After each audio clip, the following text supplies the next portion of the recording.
రామ్టాక్కి తిరిగి స్వాగతం. బెంగాల్ ఎన్నికలు 2 దఫాలుగా జరగబోతున్నాయి, 23, 29. మిగతా ఎన్నికల కన్నా కూడా ఈ బెంగాల్ ఎన్నికలు దేశం మొత్తాన్ని ఆకట్టుకుంటుంది. నిజం చెప్పాలంటే ఇది ఒక దశాబ్దపు ఎన్నికల్లో ముఖ్యమైన ఎన్నికగా చెప్తున్నారు ప్రతి వాళ్ళు కూడా. అసలు బెంగాల్ ఎన్నికల్లో మమతా బెనర్జీని ఓడించటం సాధ్యమా? ఇది ఇది ప్రధానంగా ఎక్కువ మందిలో ఉన్నటువంటి డౌట్. ఇంతకుముందు వీడియోలో నేను దీని మీద ఎదురుగాలి గనక తీవ్రంగా ఉంటే సాధ్యమని చెప్పాను. కాకపోతే పరిమితులు కూడా చెప్పాను. ముస్లిం ఓట్ బ్యాంకు దాదాపు 100 స్థానాలు అనేది. కానీ ఇప్పుడు మరిన్ని వార్తా సంస్థలు ఇచ్చిన కథనాలు చూసిన తర్వాత లోతైన విశ్లేషణ చేసేటట్టయితే అది వాస్తవానికి ముస్లింల వలన బీజేపీ ఓడిపోలేదు. ఓడిపోయింది భద్రలోకుల వలన.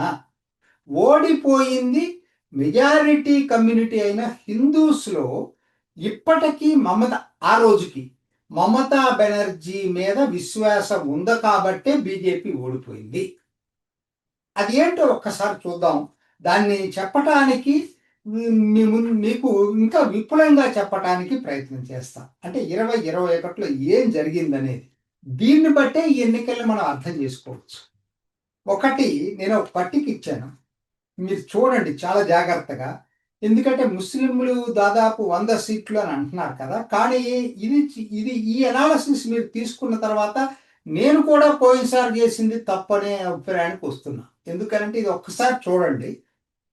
ముర్షిదాబాద్ అన్నిటికన్నా ఎక్కువ ముస్లిమ్స్ ఉన్న చోట. ఇక్కడ మాత్రం 22 సీట్లు, 20 సీట్లు నిర్ణయాత్మక పాత్ర ముస్లిమ్స్ పోటీ చేస్తారు. అందుకనే పోయినసారి 2 దక్కినాయి బీజేపీకి. బర్హంపూర్ టౌను, ఇంకొకటి ఏదో ఉంది. మాల్డాలో వచ్చేసరికి 51.27%, 12 సీట్లుంటే 4 బీజేపీ గెలిచింది పోయినసారి. బ్లాంక్ అయితే కాదు ఇక్కడ కూడా.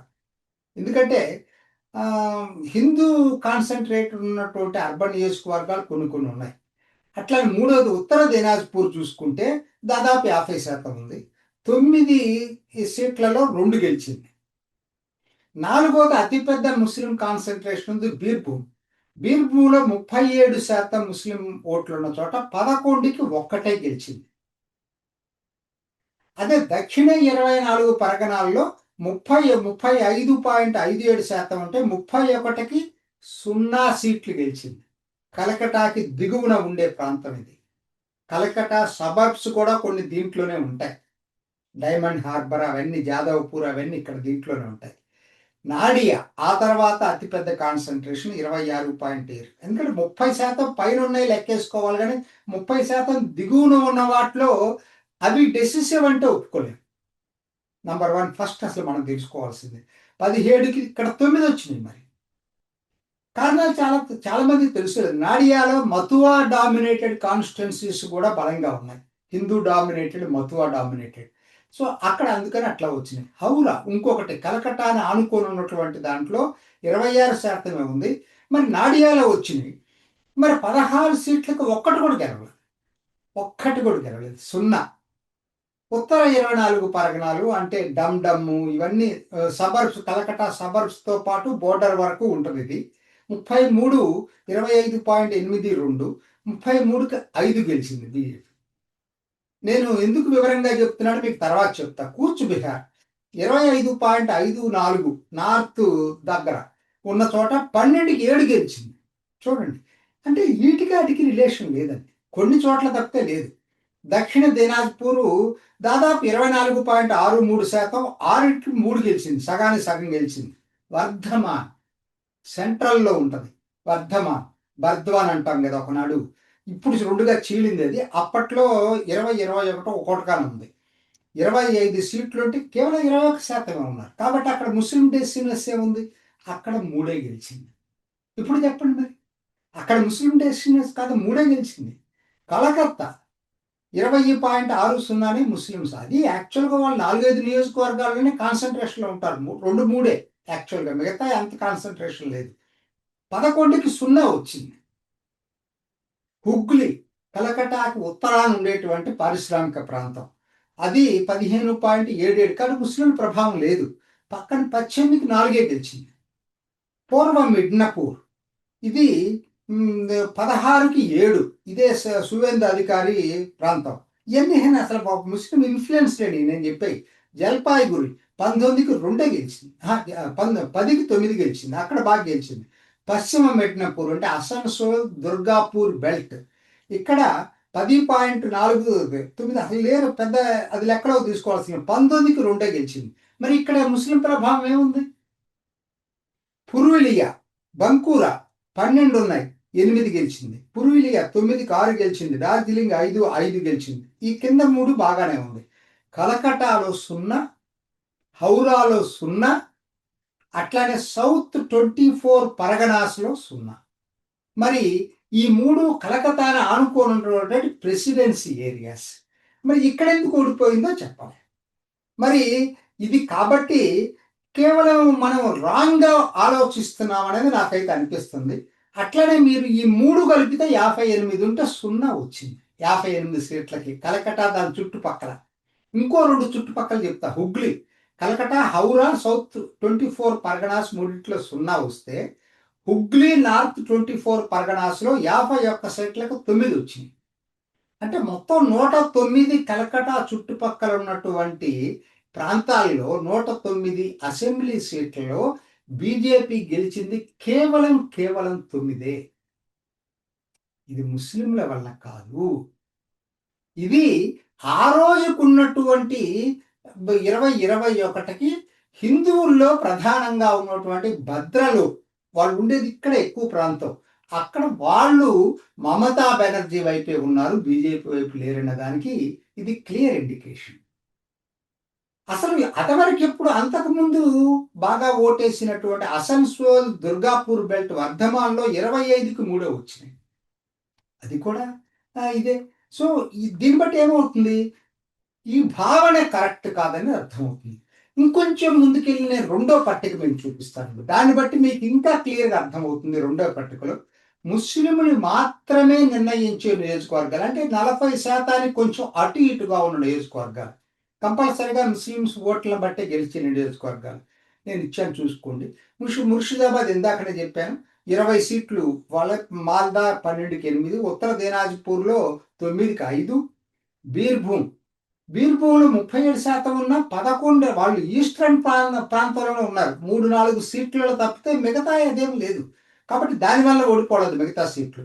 దక్షిణ 24 పరగణాలు, అంటే కలకటాకి దిగువన ఉన్నాయి. యాక్చువల్గా 4-6 వాళ్ళు బాగా బలంగా ఉంది, 40% పైగా. మిగతా ఎన్నేం కాదు అది. కాబట్టి అదొక్కటే కారణం కాదు. ఎస్సీ సీట్లు 9 ఉన్నాయి సౌత్ 24 పరగణాల్లో. సుందర్వన్ అంతా దాని కిందకే వస్తుంది. ఉత్తర 24 పరగణాలు 33. ఇక్కడ 5-7 బోర్డర్ ఏరియాస్లోనే 5-7 నియోజకవర్గాల్లోనే వాళ్ళ ప్రభావం ఉంది. కాబట్టి అక్కడ అది కాదు. నాడియా 17కి 2-3 వాళ్ళ ప్రభావం ఉంది. మతువా బెల్ట్ ఇది ప్రధానంగా.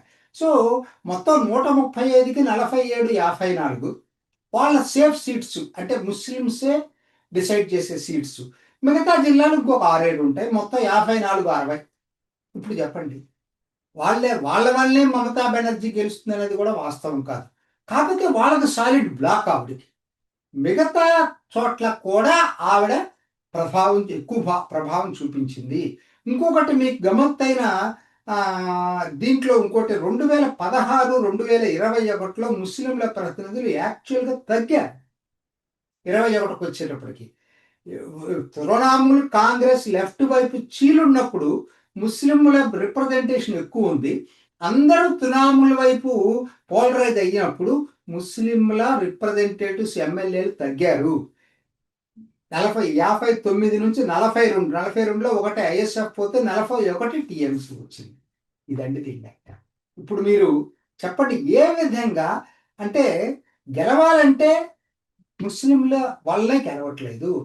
భద్రలోక్ హిందువులు కూడా 2021లో మమతా బెనర్జీకే ఓటేశారు. క్లియర్ కట్ ఇది. కాబట్టి మన తొందరపడి ఒక అనాలసిస్కి వచ్చే బదులు, అంటే నా ఉద్దేశం కూడా మనం లోతుగా వెళ్ళినప్పుడు ఇటువంటివి తెలుస్తాయి. ఇప్పుడు అసలు విషయానికి వద్దామండి. ఇప్పుడు మరి అంటే ఏంటి, హిందువుల్లో పరివర్తన వచ్చిందనుకోండి, మమతాన్ని ఓడించడం పెద్ద కష్టం కాదు. అది నా ఉద్దేశం చెప్పటం అనేది నాకు చెప్పదలుచుకుంది.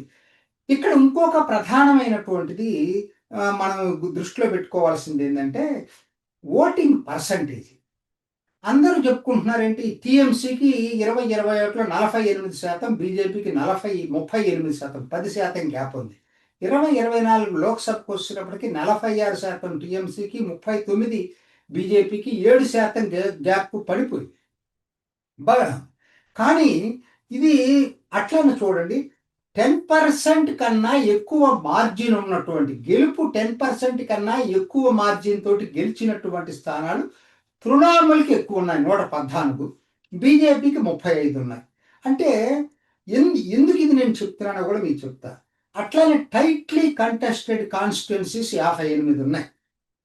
సో పొలిటికల్ పండిట్స్ చెప్పేది ఏంటంటే, ఈ 10% మార్జిన్ అబౌవ్ ఉన్నటువంటి నియోజకవర్గాల్లో వీటిని బట్టే మీకు ఎక్కువ ఓటింగ్ పర్సంటేజ్ కనపడతా ఉంది టీఎంసీ. ఉదాహరణకి ముస్లిం కాన్సన్ట్రేటెడ్ ముర్షిదాబాద్, మాల్డా ఈ ప్రాంతాల్లో వాళ్ళ మెజారిటీ 1,00,000 పైగా ఉంటుంది అసెంబ్లీకి.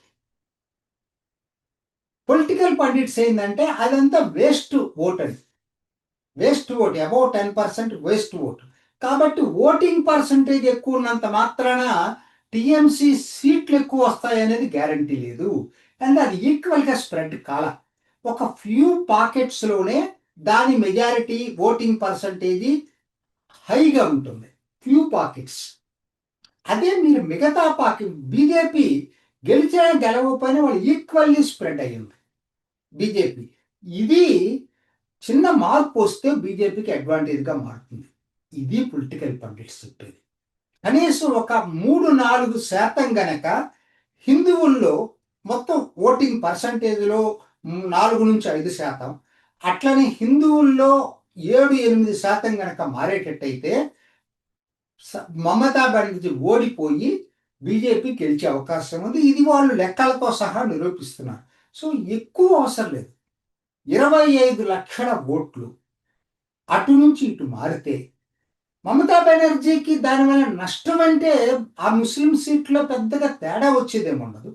కానీ బీజేపీకి మాత్రం ఆ చేంజ్ అనేది చాలా కీలకం కాబోతుంది. మరి అది జరుగుతుందా? జరిగే అవకాశాలు మెండుగా ఉన్నాయి. ఒకటి ఏంటంటే ప్రభుత్వ వ్యతిరేకత 3 దఫాలుగా మమతా బెనర్జీ ఉంది కాబట్టి ఈసారి గ్రౌండ్ లెవెల్లో వ్యతిరేకత చాలా తీవ్రంగా ఉందనేది అందరూ చెప్తున్నారు. బీజేపీ అనుకూలరే అనుకోవాల్సిన పర్లేదు. టీవీలో కూడా చూస్తున్నాం కదా, ఆయన ఎవరో భౌమిక్, ఆయన సీనియర్ జర్నలిస్ట్. ఆయన పోయినసారి నేను విన్నాను 2021లో ఆయన ఖచ్చితంగా టీఎంసీ వైపే చెప్పాడు. ఈసారి ఆయన చెప్తున్నాడు గ్రౌండ్ లెవెల్లో చేంజ్ ఉందంటాడు. జయంత్ కాలిట ఆయన చెప్తున్నాడు గ్రౌండ్ లెవెల్లో నేను ఎప్పుడు చూడలేదు ఈ పద్ధతిలో అని చెప్పి. సో పొలిటికల్ పండిట్స్ కూడా ఈసారి సెఫాలజిస్టులను పక్కన పెట్టండి, పొలిటికల్ పండిట్స్, సీనియర్ జర్నలిస్టులు కూడా there is a change in the ground level అంటున్నారు.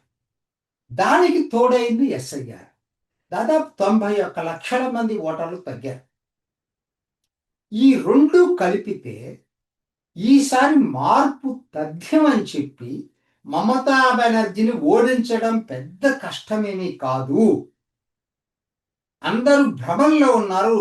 ముస్లింలు 30% దాకా ఉన్నారు కాబట్టి ఎటువంటి పరిస్థితిలో ఓడిపోదని చెప్తున్నారు. కానీ వాస్తవం కాదు.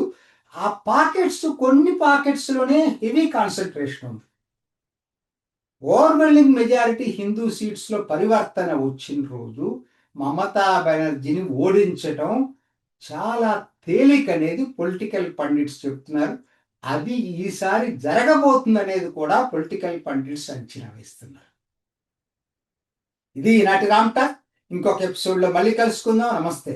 చూసారు కదండి, మరి ఈ వీడియో కనుక మీకు నచ్చినట్లయితే ఒక లైక్ కొట్టేసి మీ అభిప్రాయాన్ని కూడా కామెంట్ బాక్స్లో తెలియజేస్తూ ఇలాంటి ఇంట్రెస్టింగ్ అప్డేట్స్ కోసం మా ఛానల్ని సబ్స్క్రైబ్ చేసుకోండి.